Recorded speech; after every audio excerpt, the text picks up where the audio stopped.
I never imagined a distress text in an elevator would change my life forever.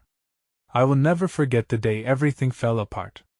The elevator doors slid shut with a shudder, trapping me inside this cramped metal box. My heart raced, fingers trembling over my phone screen. Then I saw it. A message, a simple SOS from my best friend, Lily. I could barely breathe. The word help flashed like an alarm in my mind. It was as if the world outside blurred into a surreal landscape. My senses heightened. The smell of burned rubber wafted through the air, and the lights flickered ominously. I pressed the button for the ground floor, but nothing happened. Panic tightened my chest like a vice. I thought of Lily, her laughter echoing in my ears, her warm brown eyes now shrouded in distress. The one who believed in me, who pushed me to chase my dreams. What could have happened? I recorded a reply, words spilling out in frantic bursts. Lily, what's wrong? Where are you?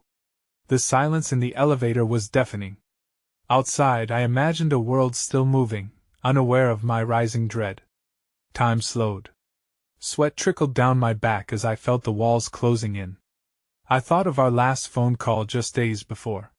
You'll always be my light, she said, a smile in her voice. But now? The light fell dim. The floor shifted under my feet. The elevator jerked suddenly, and I gasped, gripping the rail. No! No, no, no! I shouted, feeling my world tilt dangerously. The panic threatened to swallow me whole, and my stomach churned with fear that a mere text could not hold the weight of my worries. What if I never got to her in time? The thought twisted like a knife in my gut. Miracle after miracle had kept her safe. Could this be the end of our story? My phone buzzed again. Another message from Lily. My heart dropped. Uncertainty wrapped around me like a fog, thick and suffocating. I'm scared, she typed. My eyes teared up. For her, I'd conquer towers, I'd battle the darkest night. But could I? The elevator lights began to flicker more violently. Shadows danced around me, and every creak sounded like a warning. I wanted to scream, to claw my way out, to reach her. But I was powerless, trapped in this terrifying metal cage. And just like that, everything went silent. The lights dropped out, plunging me into darkness. My phone illuminated my shaking hands, and I felt a surge of desperation. Where was she? What was happening? I couldn't escape the feeling that the world had shifted beneath our feet, our lives pivoting on the edge of some unseen chaos. I had to know what awaited. My soul screamed out for answers, but nothing came. No sound, no movement, just heartbeats pounding louder than anything. And then? A distant thud echoed from above. Hey, before we continue with this amazing story, I need to give you an important heads up. Many subscribers have reported that YouTube unsubscribed them without warning. Take a quick second to check the red button below to make sure you're still subscribed to the channel. I'd hate for you to miss any of the exclusive content coming soon. And while you're there, smash that like button, it really helps me out with the algorithm. Oh, and tell me in the comments, which city are you watching from? I love getting to know every amazing person who's part of this community. Your participation makes all the difference. Let's connect. The darkness pressed in, thick and claustrophobic. My heart raced as I strained to listen for any signs of life beyond the metal walls. The thud resonated again, a dull echo that sent shockwaves of worry spiraling through me. Was that someone trying to help? Or was it trouble? Lily! I shouted into the abyss, my voice barely rising above a rasp. I was met with silence. In that moment, I felt as if I were suspended in time, a prisoner of my own unrelenting fears. My finger hovered over the screen, searching for the courage to type another message. The glowing display felt like a meager lifeline. I'm coming for you, I promise. I wrote, though in my heart I questioned whether I could keep that promise at all.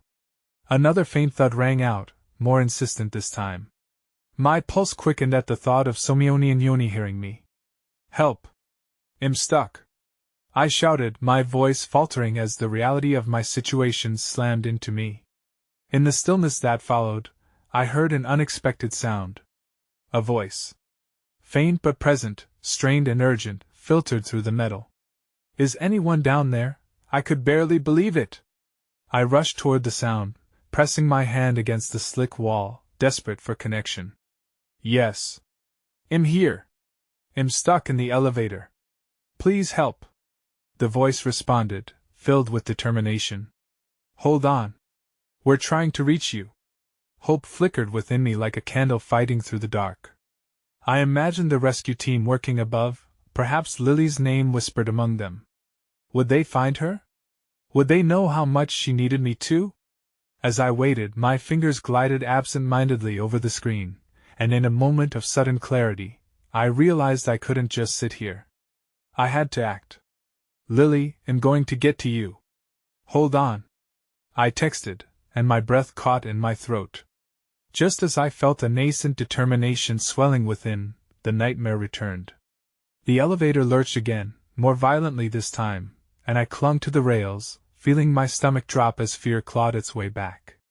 Was this just a mechanical failure, or was something worse happening that I couldn't see? A crushing wave of despair washed over me. The weight of uncertainty felt unbearable. How could I fight through this when I had no idea what awaited once I got out? But even in that darkness, a memory ignited. The time Lily had helped me through heartbreak. We'll face this together, she had said, her voice calm and resolute. You're stronger than you think. With every ounce of will I could muster, I steadied myself, reminding myself of her strength. If I could just get through to her, we could face whatever this was together, just as we always had. The voice broke through my thoughts, sounding closer now. We're getting to you. Stay calm. You're going to be okay. A tear escaped, and I brushed it away furiously. I'm okay, I shouted, though my heart was a chaotic storm. Please hurry. The shrouds of darkness began to feel less oppressive as the voice above began to coordinate with urgency. We're going to bring the doors down. It may be a bit loud, just stay with us. God, I was so close. I could almost feel the cool air outside, the faint hum of life beyond this metal tomb. But as adrenaline coursed through my veins, a new thought seeped in. What if Lily was beyond this dark space? What if something terrible had happened while I was trapped? I could hardly bear the idea as I realized I still hadn't received a reply from her. My hands shook as I turned my focus back to my phone, desperately checking for any new messages. Nothing. The silence felt deafening. The sound of metal creaking filled the air, and I felt the elevator buckle slightly beneath me. No! Lily! I shouted again, panic surging once more. Surely she could hear me, too, wherever she was. But then the phone buzzed once more, and I nearly dropped it in my haste to read the words on the screen. Suddenly, the elevator plunged again, the lights sparking back to life for a split second. I braced myself against the wall, heart plummeting with an unbearable weight as the ground became unsteady. My phone slipped from my hands. In that moment, a new thud echoed, but it wasn't the sound of a rescue, it was the sound of the world tilting dangerously on its axis. Shadows played tricks, and I could almost see Lily's face, smiling through the fear. But was that really her? My heart raced as the haunting image faded, leaving behind nothing but the muffled chaos above. Desperation clawed at me like an animal. The help I longed for felt like it slipped further away.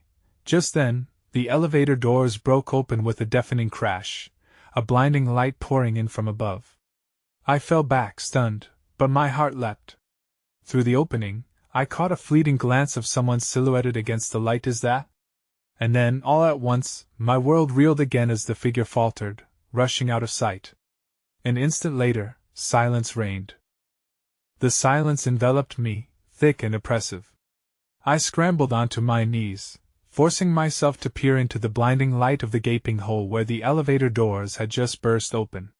My heart pounded as hope and confusion tangled within me, a cruel symphony of emotions.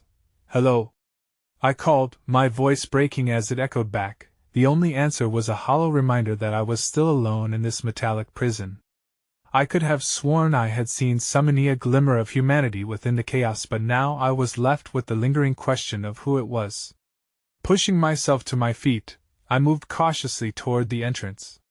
My breath came in ragged gasps, each shaky inhale filled with the acrid scent of metal and smoke.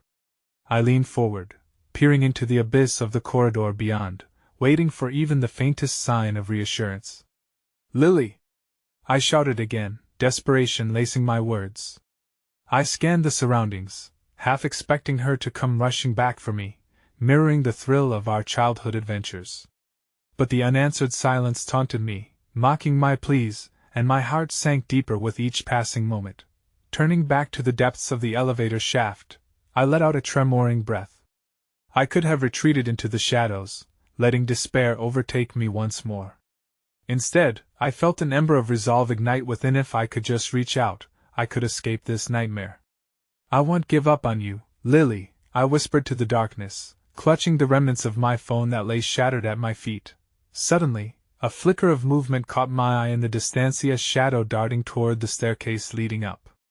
My heart raced. Was it someone coming back for me? Or a cruel trick of the mind, a figment conjured by despair? Either way, there was no question I had to find out. I edged toward the opening, careful as I stepped out into the chaos. The sound of distant sirens pierced through the stillness outside, promising help and yet igniting a whirlwind of fear. If they were here, what had happened to Lily? I glanced around, straining to catch sight of anyone who might be able to guide me, to tell me what was happening. As I stumbled into the dim corridor, the walls felt alive with memories. This was a building of laughter and promise, but it now bore the weight of anxiety. The flickering fluorescent bulbs overhead cast erratic shadows, and just as I began to lose hope, a figure stepped out from the darkness. "Are you okay?" A voice called, filled with urgency and concern. It was a woman, her brow furrowed and eyes wide. She rushed toward me, her hands raised as if to comfort. I hesitated, finally meeting her gaze, feeling the tremors of panic still raging inside me. "I was stuck in the elevator." The words spilled out in a rush, and she nodded, understanding flooding her expression. "Thank God you're safe!" she exclaimed, even as her gaze flickered uneasily toward the staircase. "We heard a crash, and we were getting everyone out. I thought you might am looking for my friend. She was supposed to be here." My stomach churned with each word, a wave of uncertainty crashing over me. "Have you seen her? Lily?" "She was. I don't know," the woman whispered, her voice breaking. "They're getting people out, but it's chaos." Her eyes darted to the stairs again, worry etching lines across her face. "This way." A uniformed paramedic jogged towards us, breathing heavily. "You need to come with us. We need to check you for injuries." "No! I need to find my friend," I protested, urgency flooding my veins. The paramedic grasped my arm gently but firmly. "We have to get you outside. Please." A small group of people surged past us, their faces marked by a desperate hope as they searched for loved ones. My pulse quickened at the sight of them, and I could barely contain the frantic need to know where Lily was. The panic clawed at my throat. "Let me go! I have to find her." But the paramedic wouldn't relent. "We'll find her, I promise, but you need to come with us." Just as I felt myself slipping into despair again, I remembered the voice I had heard, a voice calling for me, urging me to hold on. I closed my eyes, focusing on that promise, hoping it would connect me to her somehow. "Please," I whispered to the air, desperation lacing my voice. "Hey, wait!" the woman interrupted, suddenly grasping my arm with surprising strength. "My sister works in the emergency department. I can help you look for her." The thought of not being alone, of having someone beside me in this tumultuous storm of uncertainty, reignited a flicker of my earlier resolve. "Okay," I breathed, the decision filling my lungs with fresh air. With a shared glance of determination, we charged forward, darting through the chaos, searching for the one person who could anchor me amidst the storm. But as we neared the exit, a piercing scream echoed down the corridor, freezing us in our tracks. My heart stopped as fear clawed at my insides once more. "Lily!" I shouted instinctively, the urgency palpable in my voice. The woman's eyes widened, and I could see the panic reflected back at me. "We have to go," she urged, but every instinct in me screamed to press forward. I was so close I felt it in my bones, yet just as hope surged anew, I caught sight of something just beyond reach. The flicker of something familiar. A worn-out scarf, a very distinct purple scarf that belonged to Lily, floated near the stairwell, caught on a jagged piece of debris. I lunged toward it just as sirens blared louder outside, drowning out the chaos surrounding us. My heart raced as my fingers grasped the fabric, its texture grounding me to the reality I knew was slipping away. Please, please, I whispered, clutching the scarf tighter as if it could pull her back from the abyss. But the scream had already silenced all other noise. With a shattering sense of dread, I turned to the woman beside me, wide-eyed with fear. The realization hit like a bolt of lightning: would I find Lily in time or lose her forever? The echo of that haunting scream lingered in the air, heavy and suffocating, like thick fog that kept me from seeing clearly. The scarf felt like an anchor in a sea of confusion, a tangible connection to Lily that both comforted me and clenched my heart tighter with dread. My breath quickened, and with each frantic beat my hopes started to fray. Lily! I called again, fueled by adrenaline. The woman beside me remained frozen, her face a mask of conflicting emotions: fear, empathy, urgency. The world around us faded, and in those brief moments, I shared a silent pact with her to find my friend. She took a step forward, then hesitated, torn between the dangerous unknown and the pull of my desperation.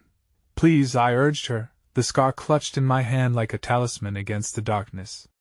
You said your sister is here. Can you help me? She nodded, determination settling into her features. Let's go. I'll help you find her, I promise. We moved through the corridor, weaving between people who were engulfed in their own fears and brokenness.